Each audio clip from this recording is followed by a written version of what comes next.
بلا ما يجي شي واحد تاني يقول لي هاد المشكل كامل ما دايروش المسحوق.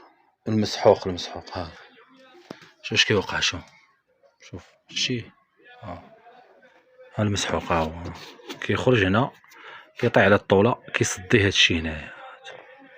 اش كيدير من الداخل. شوف يعني المسحوق ما كيداش بكمية المناسبة كما كنقولوا، يعني ما كيداش بالعبار. عمر ولوح صافي ما عندهم مشكل. هذا هو اللي كاين. الله يسخر. يلا شوف اش كدير. كتخرج على الماكينة بيدك. هذا هو اللي كاين.